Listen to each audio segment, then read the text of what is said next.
to read the Isha Upanishad translated by Sri Aurobindo. But before I take the text and repeat the translation, I think it is better that I have some little preliminary of what an Upanishad is and particularly what this Isha Upanishad is.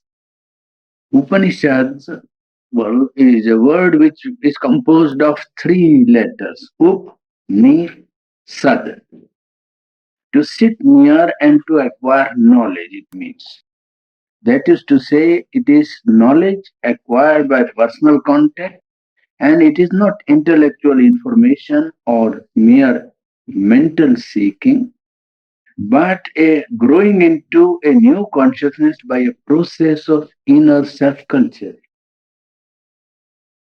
awakening dormant powers and potentialities of the human consciousness, rendering spirituality a concrete experience. That is the main work of the Upanishads.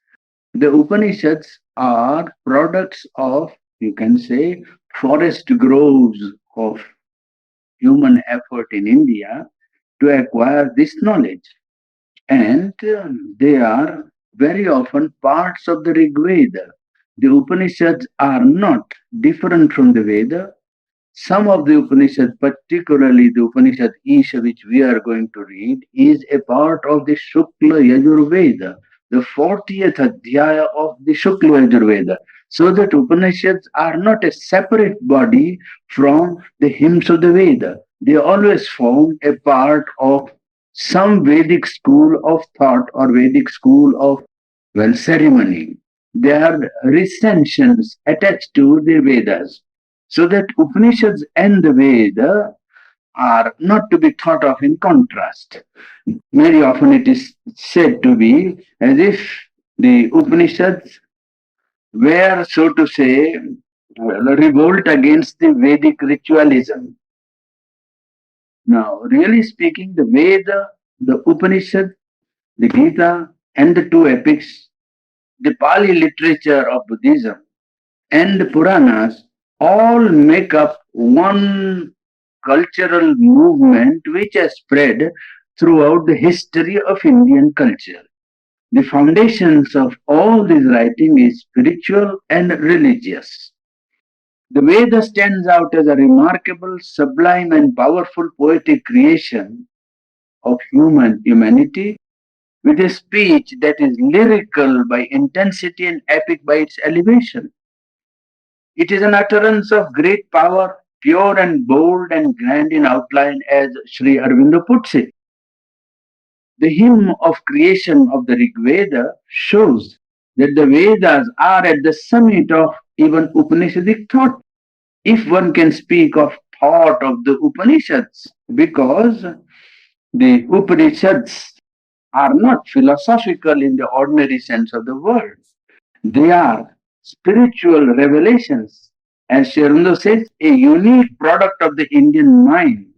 In the Upanishads, one can say that philosophy, religion, and poetry are blended into one. They are not intellectual products. They are not philosophical speculations. They are sources of all the schools of later philosophies in India. And it is these philosophical schools that work with their metaphysical analysis. The Upanishads, particularly this Isha Upanishad which we are going to read, they bring to our mind the problem of what is knowledge. To the modern mind, knowledge is a mental product of individual and collective effort. It is derived mainly by use of senses and reasoning power of man working upon the material. The Upanishads also accept this knowledge. They call it avidya, means not true knowledge but partial knowledge. Knowledge derived by direct process, either by an intuition, by inspiration, revelation, or by complete identity, well, that, according to the Upanishad, is true knowledge, vidya. This direct knowledge spoken of by the Upanishad and the Veda, it is spoken of as Kranta Darshan, supra-intellectual vision of the truth. It is not a mere idea of the truth, a speculation about the reality, And that this is not so is borne out by the unbroken line of witnesses during the whole course of Indian culture and its history. Ramakrishna Paramahamsa, Ramana Maharshi, and Sri Aurobindo, to mention only a few well known figures of the present, bear witness to the concreteness of the knowledge directly acquired by this process. So the Upanishads bring into prominence this one aspect. There are, yes, are these Upanishads revolts against the Veda? In fact, they are universal in their teaching. They are not a cult. They are the product of intuitive and revelatory mind, as I told you just now. They are packed with pregnant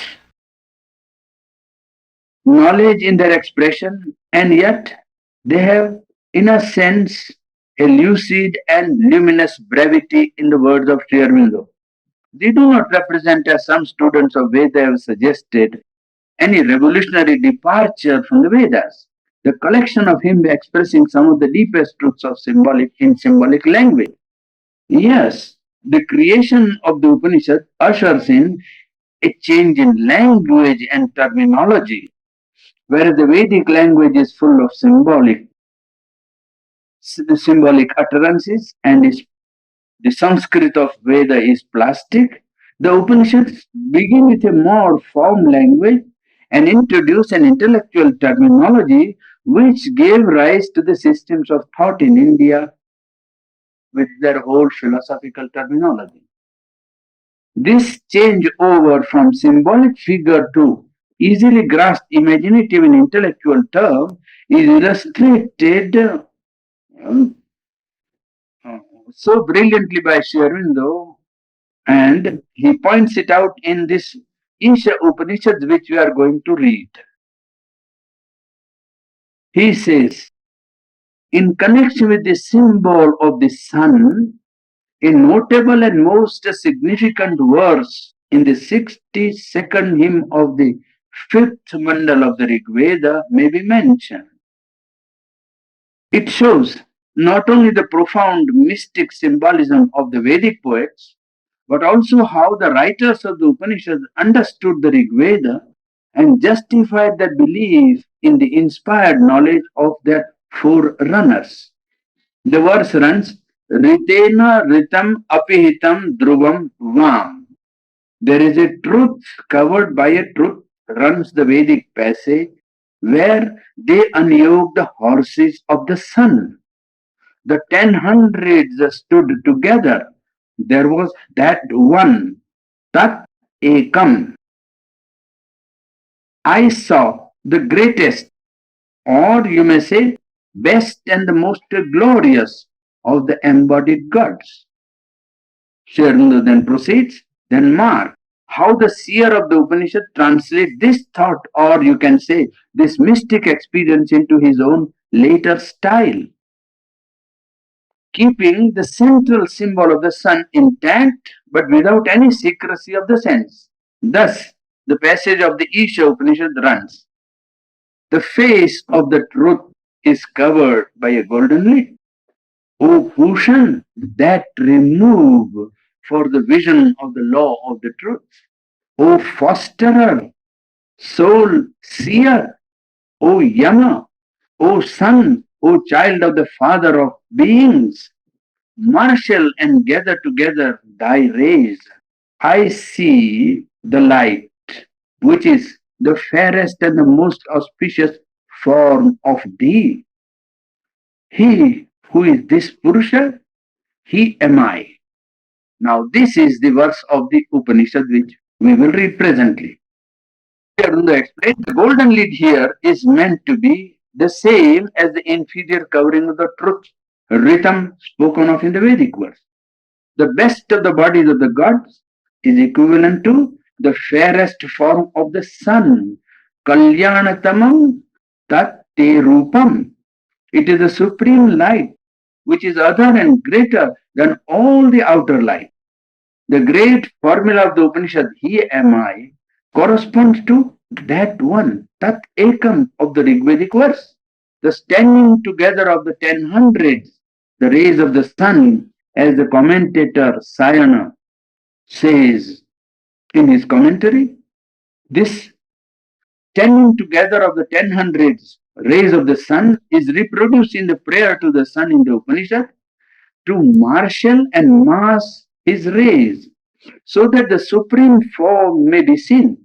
The sun in both the passages, as constantly in the Veda and frequently in the Upanishad, is the Godhead of the supreme truth and knowledge. And his rays are the light emanating from that supreme truth and knowledge. It is clear from this insistence, and there are other Upanishads also, where the truer sense of the meaning of the ancient Veda, the Upanishad had a truer sense of the meaning of the Veda than the medieval ritualistic commentator with his gigantic learning, and much truer sense than the modern and very different mind of European scholars.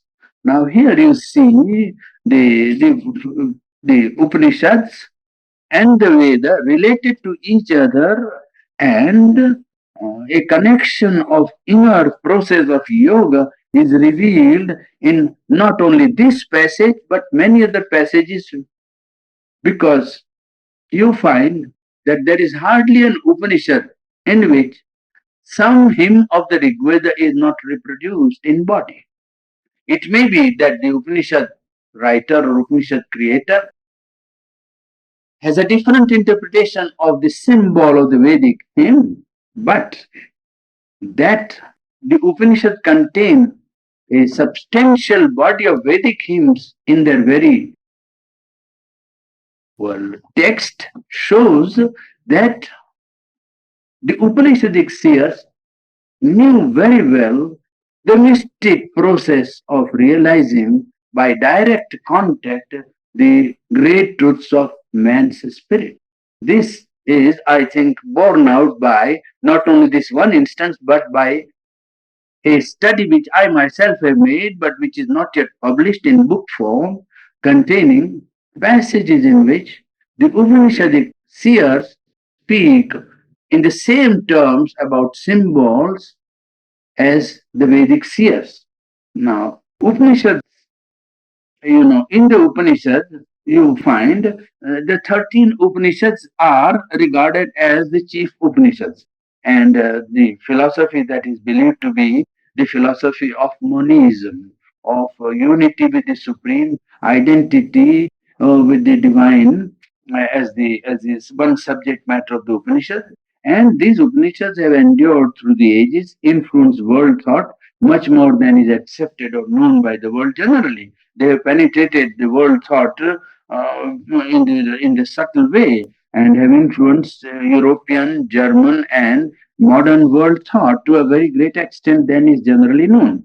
Now we take up this Isha Upanishad. It is an Upanishad of reconciliation. It's an Upanishad of integration. It's an Upanishad which speaks of the fulfillment of man's life on earth in the divine. It speaks of, the absolute and the relative. It speaks of God and the world, or you can say the Lord and the universe. It speaks of the stable and the moving, and it confronts this in the relation, and it fixes the relation of these apparently contradictory, realities. It also poses spirit and nature, the individual and nature, the individual spirit, transcendent and universal. It takes up the problem of one and the many. It also emphasizes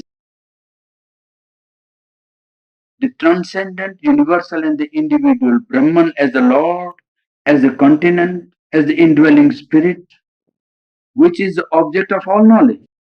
And its realization is a condition of perfection and way to attain immortality.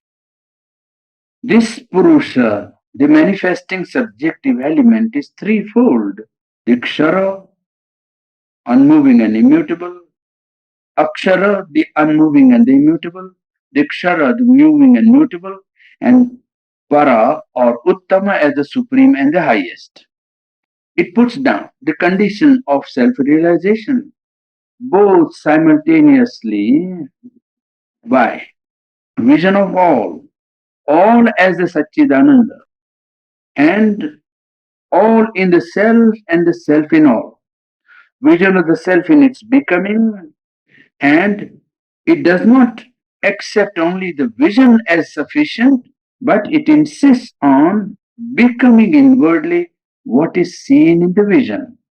It therefore reconciles vidya and avidya, knowledge and ignorance, mortality and immortality, one and the many, birth and the non birth, and it points out a perfect way which reconciles all these apparently contradictory, baffling principles, principles baffling to the human mind. It justifies life, it justifies work and action, and it points out life as a manifestation of the Brahman, which is arranging itself in seven principles of conscious being by which manifestation works out in the processes of involution and evolution. It also speaks of world after death. It implies three states of the soul in relation to this universe. A terrestrial life, when man is born in the body, goes through process of life and dies. Second, survival of the individual after death in other states of consciousness and other planes of being. And it speaks thirdly of the immortality of the self, which is, well, self which is not born or non-birth, and the possibility of enjoying the becoming or manifestation of the universe. It speaks also, this Upanishad which we are going to read, speaks of the sun and Agni. Sun, the divine power of supreme truth, which illuminate, with its illumination, lighting up the human consciousness and fulfilling man in knowledge. Agni, the power of divine will, the force of consciousness, raising and purifying and perfecting the human being by elevating him to the divine. It speaks of the higher world that we just saw, worlds even after death, but worlds realizable in actual life of man today by positing a higher world, an intermediate world, and the lower world. The lower creation in which we live today is a creation of matter, life, and mind, and there is a higher realizable potential world, realizable here on earth in human life, a world of truth consciousness in which the three infinite supernals of infinite being, infinite consciousness, and infinite delight dwell. These are the three supernals, and we speak of them as if they were separate. But it is really a triple entity, a unity in which infinity of being cannot be separated from infinity of consciousness, for there cannot be being without consciousness. Infinity of consciousness cannot be separated from infinity of being, because infinity of consciousness cannot be without infinity of being. And the two are a manifestation of the play of an infinite delight. Delight is the cause of the world manifested here. An intermediate world of truth consciousness intervenes as a connecting link between the three infinite worlds of the supreme divine consciousness and this world of play of light and darkness, play of life and its impulses and its movement, play of the inconscience of matter. Well, an infinite world here manifested as a lower creation, a supreme world of truth and light above, full of being, infinity, consciousness, delight, and power of being, a world of absolute reality, connecting itself with this world by a truth consciousness which brings down the higher world and connect this lower world with that higher world, making possible the ascent of this lower consciousness manifested here to that supreme truth and opening up a possibility of bringing down the higher truth force, consciousness, reality, creation, and delight into this lower creation of mind of man. This the Upanishad, well, here that we are going to read, well, posits, and it puts it at the end of its recitation, this process by which the divine will is asked to lead the human soul to that supreme consummation of realizing the eternity and infinity and immortality which it is. Well, this is in substance the idea of this Upanishad. Yes, it speaks of, as I told you, it confronts the two, the divine and the world, God and the universe. And it fixes their relation here. The spirit is the Isha, the Lord of the movement. Universe is a movement of this one immutable, free, stable, eternal. World is a cyclic movement called in Sanskrit language the samsara of the divine consciousness in space and time. And the law of this universe is movement. But the basis of this movement is not material. It is the energy of active consciousness, a divine consciousness which creates by its motion and multiplication divisions of time and space, relations and groupings of circumstance and causality. This power is, as the Upanishad said, swifter than the mind. It's not a mind that creates the universe. It is unfettered, omnipotent self awareness of the Supreme, of the Absolute, unbounded by any law of relativity, as Sri Aurobindo puts it in his commentary of this Upanishad. Why is this universe created? The Upanishad says it is created in order to provide a habitation for the Spirit, for the Lord, who, being one, yet dwells multitudinously in the multiplicity of his own mansions. It is the same Lord who dwells in the sum and in the part, in the cosmos as a whole, and in each being, in each force and each object in the cosmos. Each human being is, in his essence, one with all others, free, eternal, immutable, Lord of nature. The object of this creation is possession and enjoyment of the universe. Then why does not man possess and enjoy this universe, this world? Why is he enslaved to death, ignorance, and sorrow, in the words of the Upanishad? Because of ignorance, says this Upanishad. Because of avidya, ignorance of oneness. The knot of this ignorance is egoism. And the ego conceives of the object not as the universe in one of its frontal appearances, but itself a separate existence standing out from the cosmos. It speaks of it and feels it as different in being from all the rest of it. This is the illusion of ignorance which falsifies all relations. This illusion is called ahankar, the sense of ego, the separative ego sense, which makes each being conceive of it as an independent personality. And this is unable to enter into harmony with the universe, and therefore it has got now a fundamental inability to possess and enjoy the universe and life. And yet, the desire that works in man wants to possess and to enjoy. And this desire is nothing else but the master impulse of this ego, which knows itself obscurely to be the Lord, unable, though, to realize its true existence. There is therefore discord, a mental and physical suffering, an inability, and desire is the badge of the subjection, with its attitude of discord and suffering. Enjoyment of the universe and enjoyment and all it contains is the object of this world existence, but renunciation of all desire is a condition of this free enjoyment of all.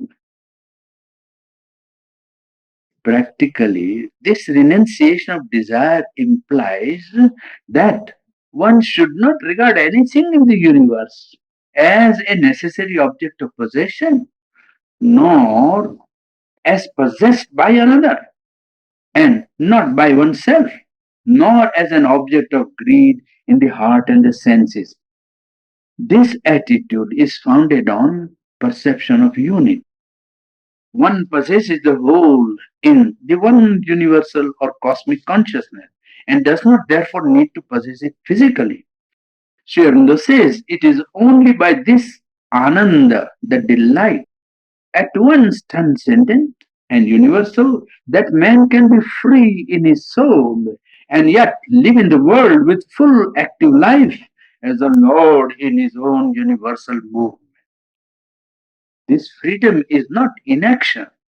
On the contrary, the doing of works in this material world and the full acceptance of the term of physical life are part of this completeness. Man is in the body for self fulfillment by action, for even his inertia acts, even his inertia produces effects in the cosmic movement. Being in the body or any kind of body, it is idle to think of refraining from action or escaping physical life. The idea that inaction can be a means of liberation is a part of ignorance according to Isha Upanishad. Desire is only a mode of emotional mind which by ignorance seeks its object, its delight in the object of desire and not in the Brahman who expresses himself in the object. By destroying this ignorance, one can do action without entanglement of desire. We have, in a sense, covered the general idea of this Upanishad. And we will now see the text of this Upanishad and repeat it so as to invoke this great truth which is at work in the universe and which has been reaffirmed by Sri Aurobindo again in most illuminating terms. There have been commentaries on this Upanishad with quite different significance brought out. There are many commentators of this Upanishad in which various things have been brought out, and this has proved, in one sense, a very difficult Upanishad for the commentators and translators. Even Shankaracharya has fumbled, according to Dr. S.K. Maitra, in interpreting most important verses of this Upanishad. The Upanishad speaks of the reconciliation of ignorance and knowledge.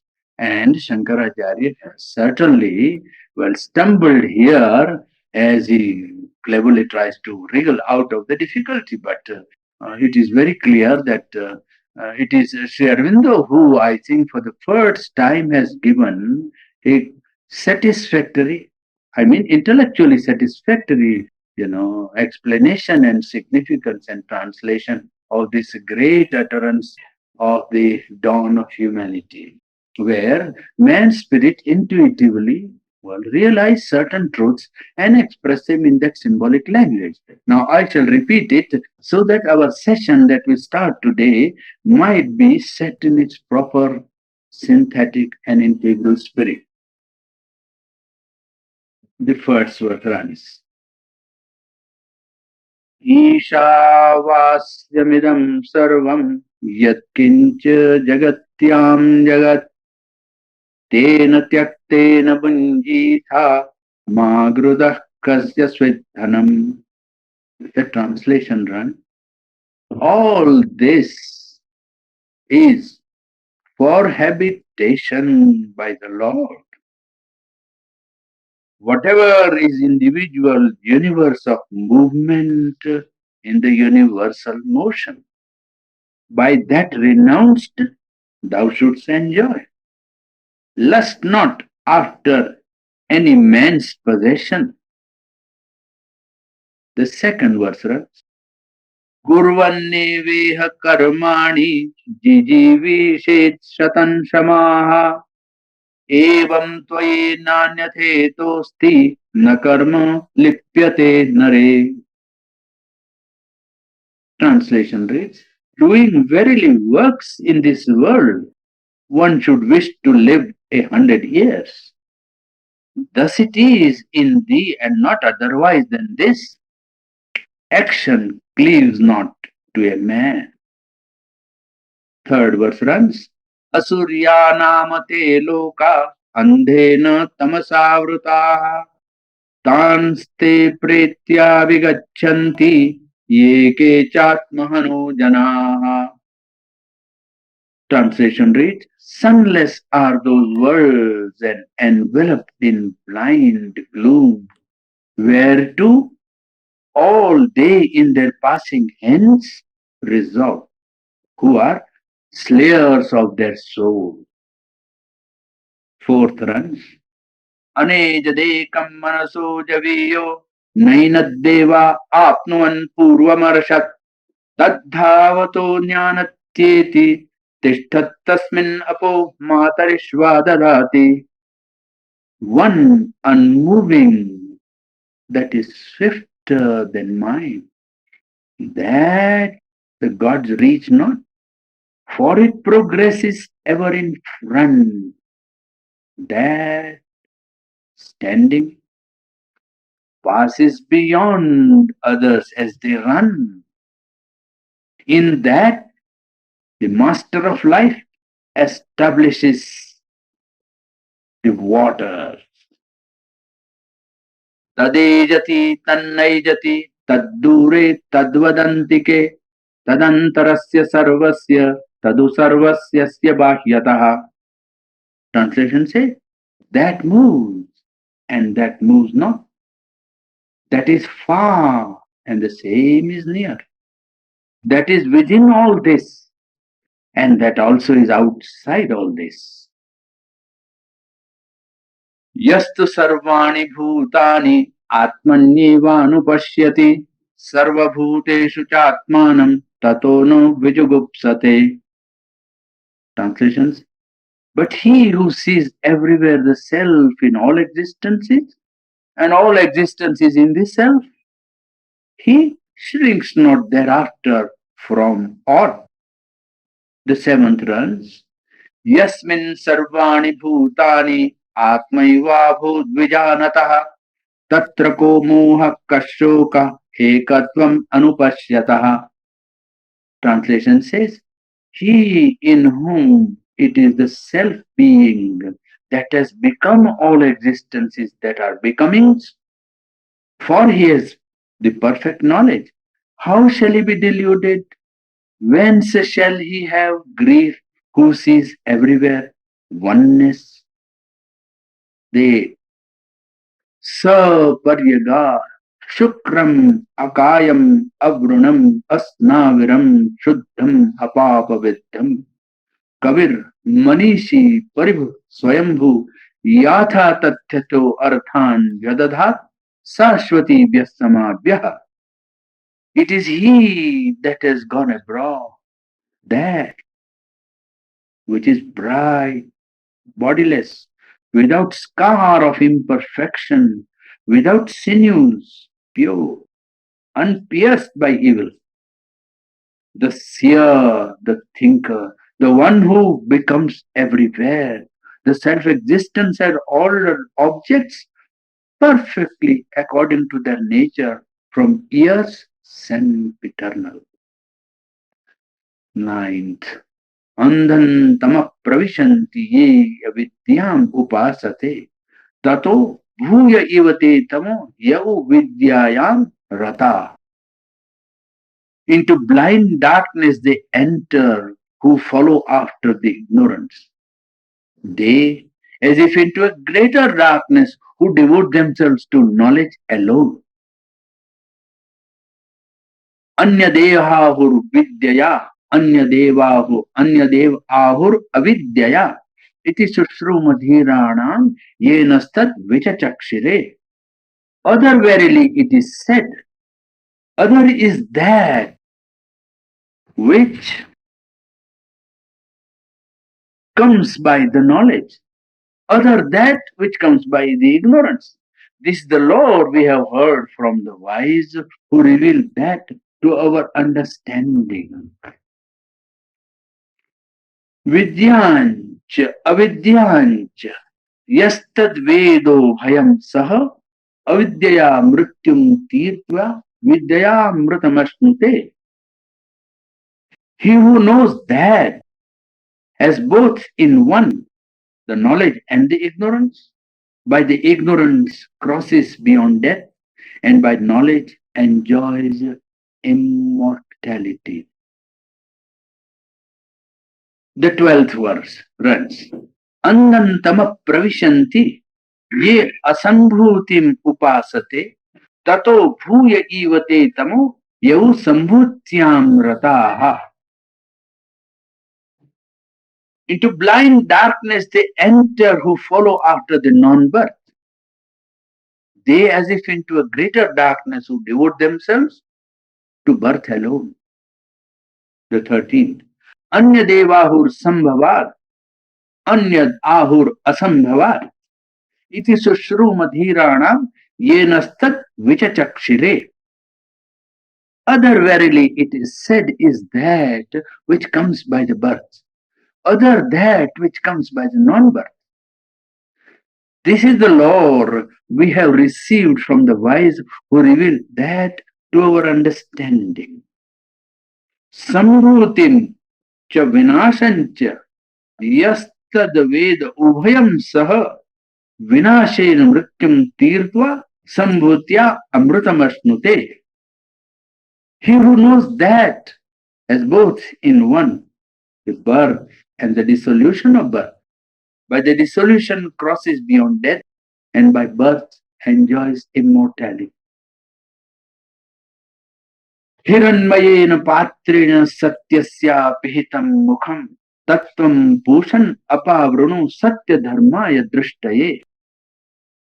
The face of truth is covered by a brilliant golden lake. That do thou remove, O fosterer, for the law of the truth, for sight.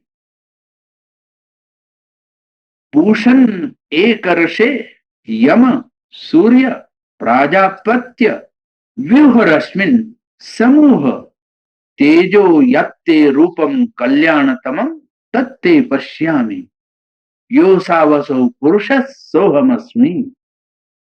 O fosterer, O soul seer, O ordainer, O illumining sun, O power of the Father of creatures, marshal thy rays, draw together thy light, the lust which is thy most blessed form of all, that in thee I behold, that Purusha there and there, he am I. O Vayur, Anilam, Amrutam, Athedam, Basmantam Shariram. Om Kruto Smara, Krutam Smara, Kruto Smara, Krutam Smara. The breath of things is an immortal life, but of this body, ashes are the end. Om, O will, O fire, remember that which was done before. Remember. O will, remember that which was done. Remember. Agne Naya Supatha Raye Asman Vishwani Deva Vayunani Vidwan Yuyodhyasma Juhuranam Eno Bhuyishtan Te Nama Uktim Vidhema. O God Agni, O fire of divine will, knowing all things that are manifested, lead us by the good path to felicity. Remove from us the devious attraction of sin. To thee, complete a speech of submission we dispose. Suppose that is the end of the Upanishad recitation.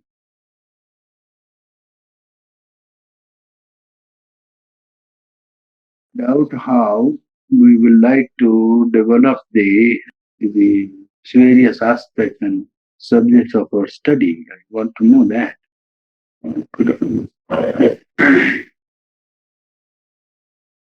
Whether we shall take up general aspect of human culture and the need of Sri synthesis as the first thing, or shall we take up life divine as our first subject for some of our talks in the morning?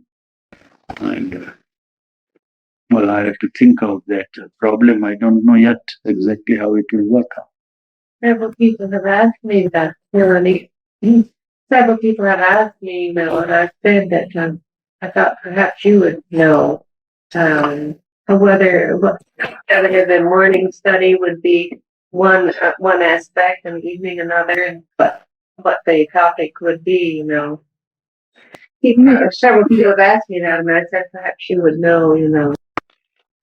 I have told different ones who taught me that I felt that if they could attend morning and evening for 1 week, that they probably get the most out of it, because you had said that you intended to cover in 1 week 3 different aspects of Arbindo's teaching, but then many people won't be able to come both morning and evening. So I don't know that as far as the group who come are concerned, whether it makes how much difference it made. Yeah. And one way is to take up one aspect and go through completely, so to say, for one time like that. Another is to vary, and that's one way of looking at it. Mm-hmm. You plan to take up the synthesis of yoga and life divine? Yes, yes. That's what I'm just thinking how to proceed about it, because they are all very voluminous writings, and I want to see in how to cover it in a short span. You see. Yeah. You know, we'll talk a long time. Nick, why don't you ask them to call back? Tell them we're having the class. I'm thinking how similar the conclusion of that Upanishad to something it says in the Bible. You know, we always say at the funeral services, don't you know, the ashes return to the earth, and the spirit to the spirit. Yeah, very similar conclusion. That's a wonderful Upanishad, isn't it? That Isha Upanishad. So it's more making sure there aren't any ashes. This one to transform us, so there won't be any ashes, no residues. And then we wouldn't have any vegetables or anything. That's the air, live on air. I don't think we could improve. No, it shows clearly the necessity of the one self-determining itself in a multitudinous manifestation. Yes, You see? And the self-determination is at work, and because the self-determination is at work, realization of the will of the self-determination in life is the object of life, and that life has a meaning, therefore, and assumption of all the limitations of body and life and mind is a condition for that becoming to manifest itself in a multitudinous universe, you see. And the fulfillment of man lies in accepting this assumption of the self-determination here, and assumption also of the movement of time and space and conditions of action, and therein to free oneself from the intrusion of the limitation of ego and desire, and to act in the light of that supreme will which has taken up this determination, so that the world becomes then a play of a self-existent delight in multitudinous forms, in a variation which is baffling to the human mind, naturally. Yes, the world then, or universe or life, becomes a play of a supreme delight. And the variation of it adds to it a richness which perhaps is not present in the anything. You see? in the unity of the spirit or unity of the absolute. What was that again, Purani? Would you mind repeating just that last thing? Yes, that is to say, the play of the variation of the light which you find here in terms of matter or the inconscience is not possible in a supreme state of absolute unity or in the three supernals. Yeah. That play is possible only here. And it is a play of the supreme, remember. Play of the supreme, it's not the play of ego. I know, but then That's it. the trick is to get rid of ego. Oh, yes, of course, that is the problem. Is that what spurs one on? Huh? The pain and the suffering, which Yes. seems to be real. Yeah, It spurs one on. It's a goal to go beyond. yes, it is. It is only a goal provided for man to evolve. That's all. Ignorance itself is a temporary condition imposed so that man would realize the pressure of overcoming the limitations of his ego and desire. Yes. Ignorance is not a permanent condition of the cosmos. Yes. That is the great truth which Arundo has come to give. That ignorance is not a perpetual condition of cosmic manifestation. That it is not an eternal element of the cosmos or creation. That it's a temporary stage imposed on the spirit of evolving spirit of man, so that man may be able to go beyond by the very pressure of his ignorance, pain, and suffering. He will be goaded to seek the resolution and the freedom and liberation from these limiting conditions. And then he will find that he is not an ego, he is a self.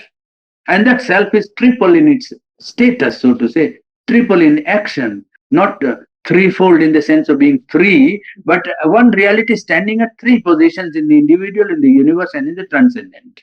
The transcendent taking up the universal and the individual as term of its manifestation, using this individual and the cosmos or universal as its habitation, as the Upanishad says, Vasyam, the field for its expression or manifestation, taking up the cosmos and the universe as the term of his manifestation. So the play here in the individual and the cosmic will be the play of that self-existent transcendent delight with a multiplication and a variation which is not possible there, because there the term of manifestation do not obtain.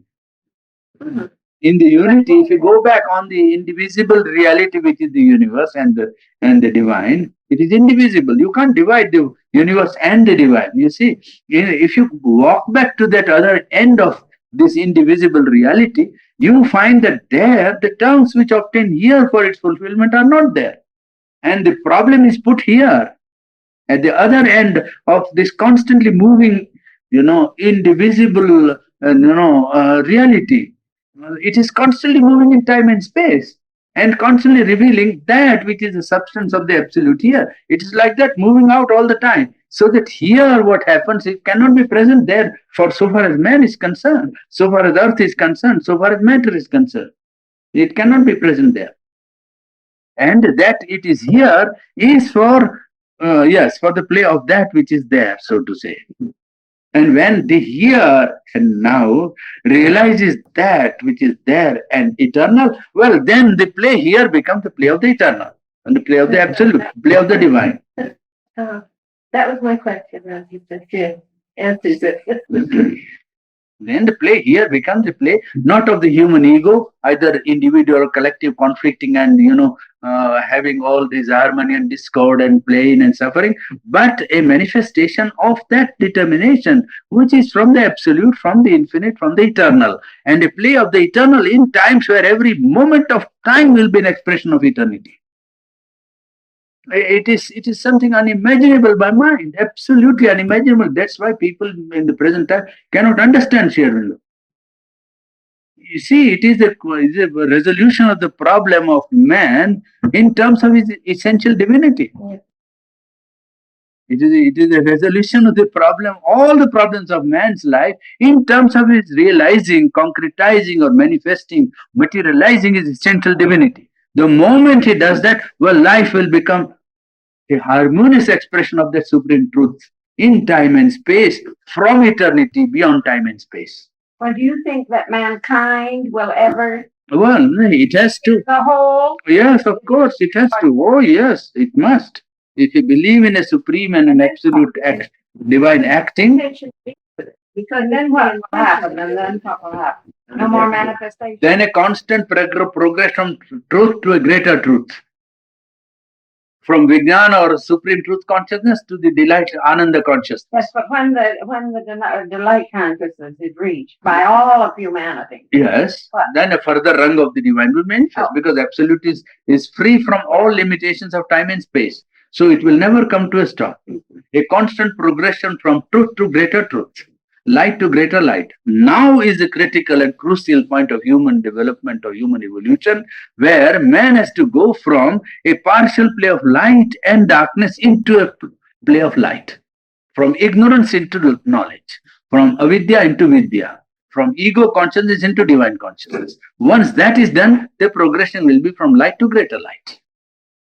You see, it is an eternal progression that is at work. Well, you mean we're suffering birth pains right now? This is a crisis. Yes. Right. Yes. A human being is now faced by mind coming into manifestation. The whole evolutionary process has evoked a crisis. And the acute point of the crisis is now. Because mental consciousness has become universalized, generalized, is now a common, factor of the whole human race today. Mind is a instrument much more developed now than at any time of human history. I mean, mind is a medium for controlling matter and life. Mind never did all that which it is able to do now. And mind had not those powers of communication and power of, generalizing its powers as it has acquired now. So that in human history, the growth of the coming in of mind was itself a crisis. But then the acute point of the crisis is now, where the mind has acquired so much power over matter and life that unless man makes a conscious effort to evoke that which he really is, well, he is going in for a greater and greater crisis, more and more conflicts. For more and more conflict. He cannot avoid. He must solve this problem. That is just now. The individual life is the same, of course. Yes, same. It is the same problem. Man is compelled now to seek a solution of this problem because he has evoked a crisis by intensifying his intellectuality, his mentality, and mental powers. Powers which now govern matter, powers which now govern life. Mental power now governs matter and life to such an extent that it never did before. And that has brought all the acute limitations of human intellectuality or mentality into prominence. What mind is capable of, man has known. And now mind finds what it is incapable of. It is faced with its own limitations, and therefore it will have to turn back to find a deeper source which can solve the crisis. There is in man provision. You see, man is not unprovided with the power to solve this problem. The divine essential element is present in him behind this play of his mind and life and body. Well, that if he evokes, then he will be able to resolve the crisis and solve the problem and take full advantage of this mental progress, intellectual progress which he has attained, even in the fulfillment of his very spiritual being. In the spirit, in the fulfillment of the spirit, all that man has done up till now, his scientific progress, his collective life and its organization, social organization, democracy, freedom of mind, all that he can utilize in manifesting the divinity that is in him. All that will be of great help to him. It is a hindrance because he has, not evoked the divinity that is in him. He has been living in either mainly in his vital ego. He has been mainly satisfying his vital self, the pranic being, the desired soul in the individual and the collective life. The pranamaya purusha of the collective being, the national egoism and national ambition, the power of collective interest, putting before everything else the outer aspect of his attainments. I mean, money and economy and military force and intellectuality and scientific progress. That's all. So that is the need now.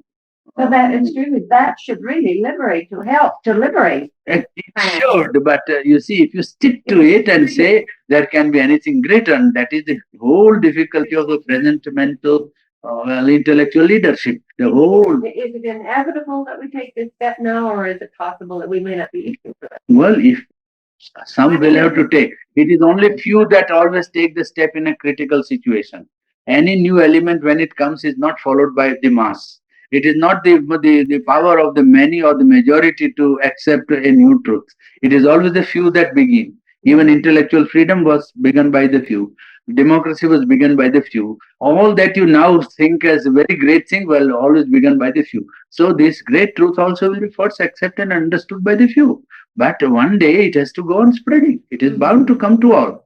Well, it is bound one day to come to all. Yeah. How it will come? Well, we must leave it to that, because that knows more how it will go to everyone, isn't it?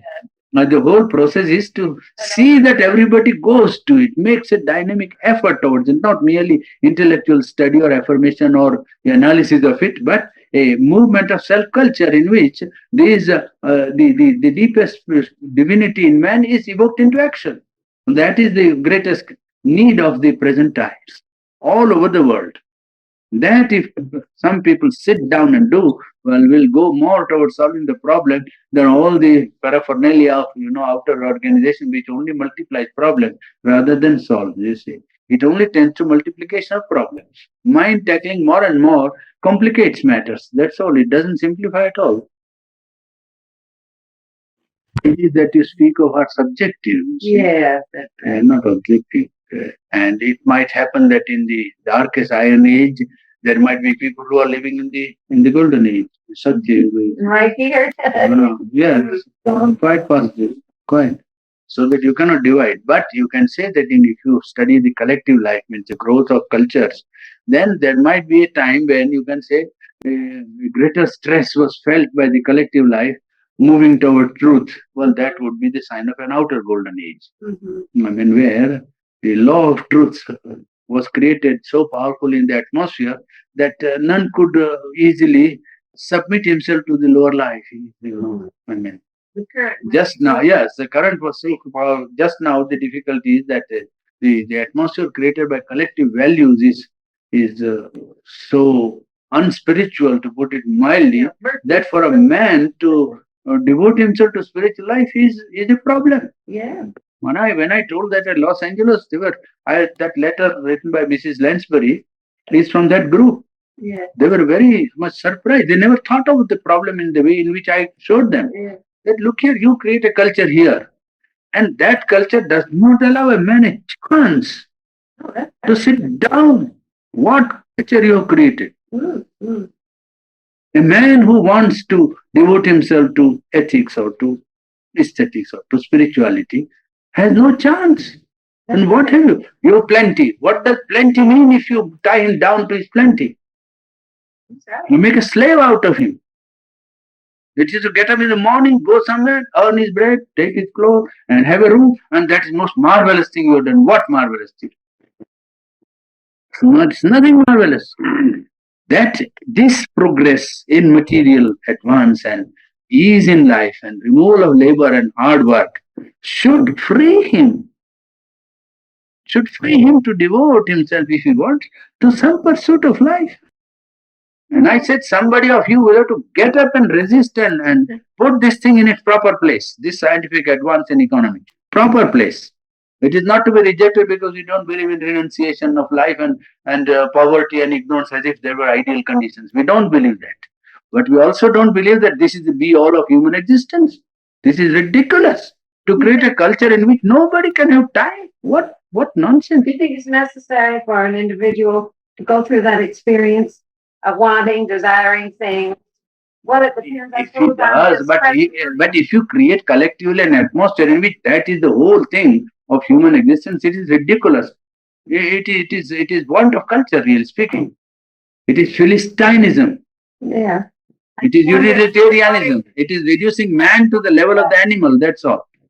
It would be reducing man to the level of the animal and say eating, drinking, and making yourself very happy is most marvelous. I saw those fellows standing in San Francisco at the top of the hotel. That you go up in that yes, you go up there and everybody goes, what a marvelous thing. Yes. What a marvelous thing. What marvelous thing. There's nothing marvelous about it. You as a spirit are far greater than all these San Franciscos put together. Thousands of San Francisco, nothing. You created that, and why are you overcome by that? Oh, what wonderful thing! You can break it tomorrow. That's your power. Now you have a divinity within you and you say, how can I do something good with this? Not, oh, it is finished. Oh, wonderful. What wonderful? It's nothing wonderful. Everybody there is a slave and is to run about, and you create a collective, a structure in which everybody is pressed, pressed, pressed. What is this? There's no freedom. I mean, freedom to devote himself, to fulfill himself, to become himself, to grow to the fullest height of which he is capable. You see, but we provided him what he wants, yes. Then you must liberate him. Also, not only provide him with what he wants, but liberate him also to grow to his fullest stature, to make him free to become an individual, to seek the end of why he is. And this if you can't do, well, it is all right. And this self satisfaction is something wrong. This satisfaction that, oh, yes, we are quite all right. Those fellows are poor. Those fellows are ignorant. Yes, but they have leisure. I told in England. I said, look, I come from poor country that has no money, no industry, no science, no military force, no money. Yes, that is true. And we are not wonderful in the sense that we all know everything. No. We are also ignorant and struck by inertia and tamas and darkness and all sorts of, ignorances of human life. But one thing which you have is leisure. And we know that to retain that leisure is something very precious. Never to let go your right over time. And this is that country. India. India. Oh, of course. I thought maybe it was one town. Yeah. Where I said we have leisure, you have none. And that's a great treasure we have. It's not money, but it's 1,000 times more than money. You can't buy it with money. You can't buy it with money. I said, look, I come here to your country in England, and if 12, 50, 40 persons want to meet me because they are inclined to know, understand, exchange ideas, to meet and to be happy and meeting and understanding things, they have to plan 2 months, 1 month and a half in advance.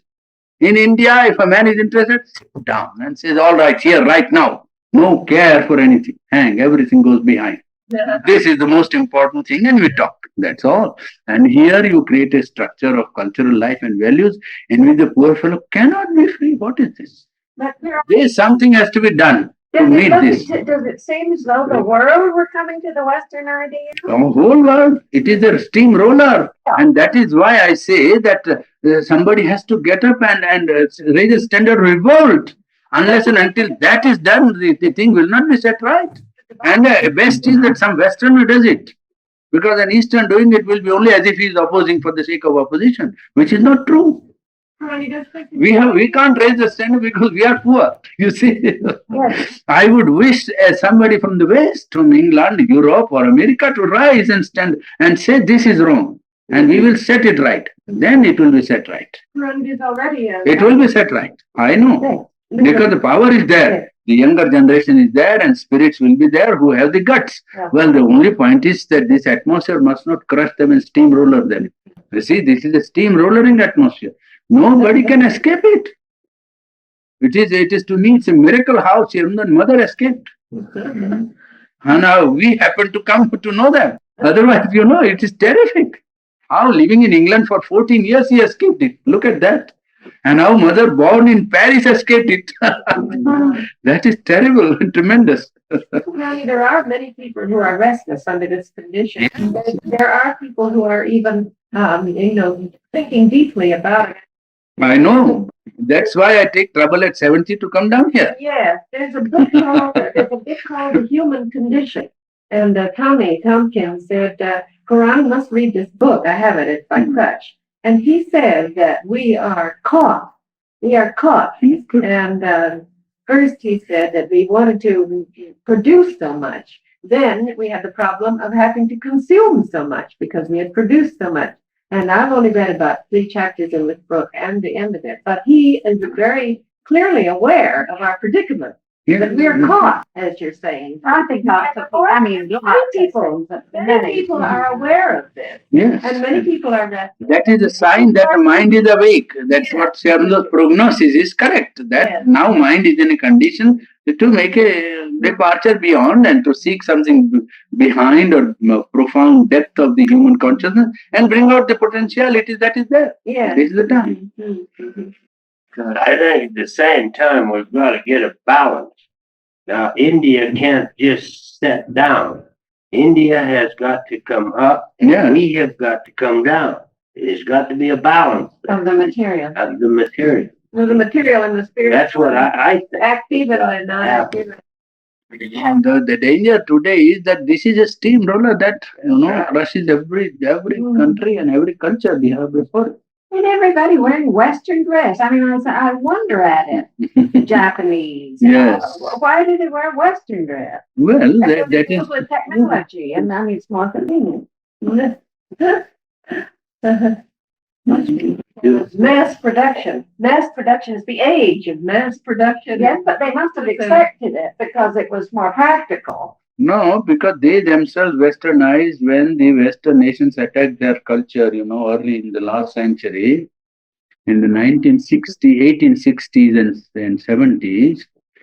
Japan was isolated, and Japan never wanted any foreigners. They came and there were riots and killing, and they didn't want, and they shut all the ports to foreign trade.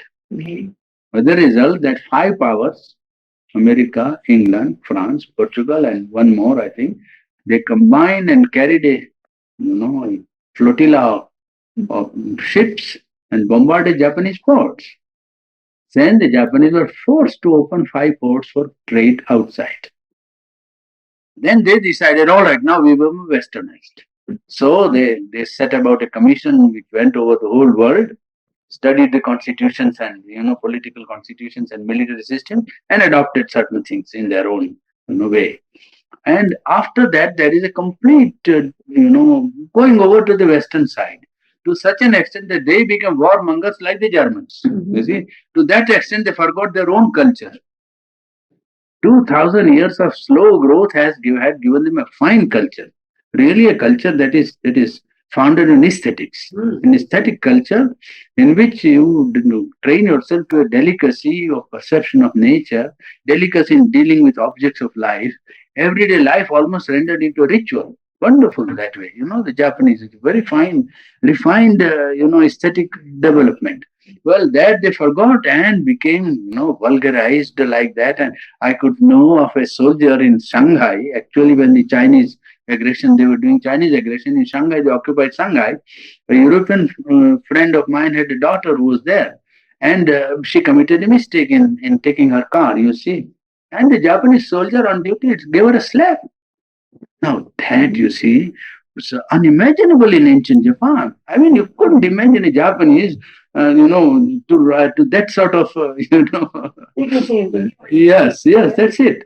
And that is what actually did happen. And then they thought of the westernizing to such an extent as to borrow this aggressive tendency of the Western nations that were colonizing and empiring and all that sort of thing. Well, with the result that they got it back. And now, with a vengeance, they're going for Americanizing. My God, in Tokyo, you find nightclubs that you don't find perhaps in New York.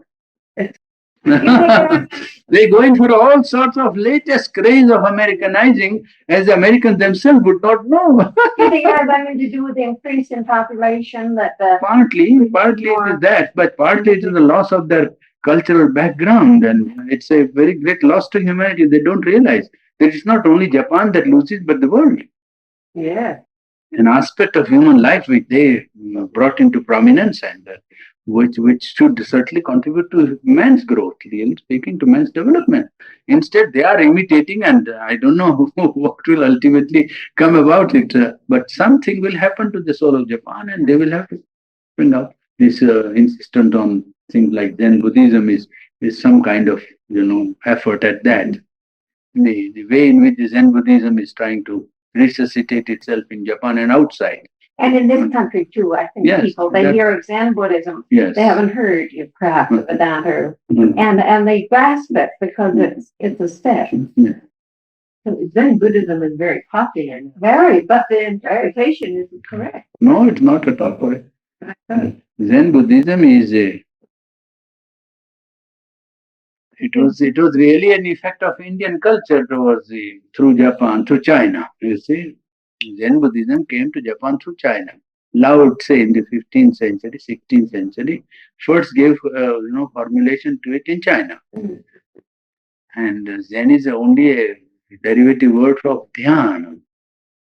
Zen is not. Zen is only a Japanese way of pronouncing Dhyan. Dhyan is meditation, and it is through that through China they received this, and then made it into a cult, of the Japanese proper. The Japanese Actually, the Vedas are the very last word or first word that we have heard of spiritual truth aren't the Vedas. Yes. So they permeated through Yes. Buddhism and Christianity. Yes. We shall have perhaps one talk on Buddhism sometime during this. Because there is so much of noise about it nowadays that people think of as a Buddhism as something which you could be, which you could, it could fulfill man. I don't think that is quite true, and I would like to show how we look at contribution of Buddhism in the context of man's total fulfillment. As an individual, collective being. Buddhism has many good points, but also many negative aspects, which people forget when they talk about Buddhism. Even the best intellectuals, are simply they don't realize the problem which is to be solved, and that Buddhism has not the wherewithal by which you can solve the problem. You cannot. By adopting the Buddhistic attitude today, man would not be able to solve his individual collective problem or fulfill himself. You can say it's a step which prepares man. Yes, it can prepare a man to go up. But Buddhism, adopted even in its very best international form, would not be able to solve man. Today, not today. Yes. It has contributed something to the making of what we are today. Of course, every great soul has done that, and every great culture has done that. One talk we shall have at least on Buddhism, so as to Brush away the copy. yes, to show them that the place that Buddhism occupies. Because I was with Archie Bayham. He has written a book on Gautam Buddha's life, and of course I knew that there are many people who similarly have an idea that Buddhism, and so on. That is, it's a good study. That is all right if you want to study. But if you say we can today bring Buddhism to life and make something out of it, then I would say no, you are wrong. You won't be able to do it. And one day we shall have that one full session. It will be a 2 hours work perhaps, but it's necessary. what I meant too, Purani, about Zen Buddhism, it was colored by the Japanese their point of view about it. And then when it came to this country, I think that it has again been interpreted or misinterpreted, you might see, this Zen Buddhism, this popular Buddhism that they have here now. I don't know. I've heard that it is even the foundation for the beatnik, I mean, Yes. well, the escapists from the original intention, you see. I don't know if that is quite correct. Oh, but that's poor what beatniks. I don't blame them. They're trying to get away out of this. to escape the dilemma. That's the way all the time. It's good. Yes, yes. I was saying that they do things a little later. Sure. I don't know. Those boys and girls dancing there at Tahoe, when one girl came and asked me that I think the dance, one who was learning dancing and knows something about it. And there was another also. Who was it? I forget now. So they asked me, I said, yes, this is the return to the primitive, I said. That's what the modern art is doing, modern poetry is doing, and modern impulse is doing. You see, the Paris painters wanted to return to the African primitive.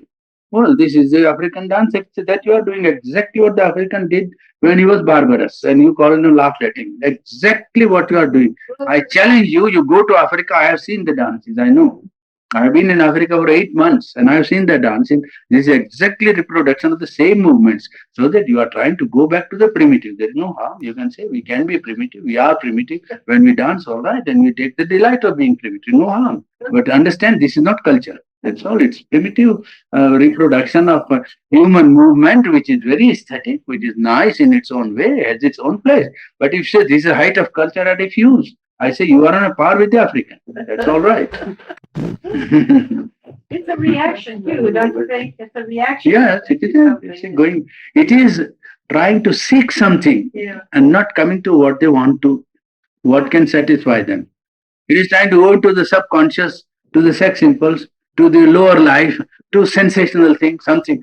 You have to go to the divine. No escape out of it. You must bring out that which is essentially there. Then you will get the what is required. Then you get the delight even of this movement. Yes. Then you will understand what this movement ultimately wants. It wants a harmony and a delight expressed in life and movement of the body. Well, you will then reduce it, take it away from sensationalism and nervous apparatus, and bring it to a higher life. Yes, bring it to a spiritual height. And in that case, the body itself will answer also. No, it is.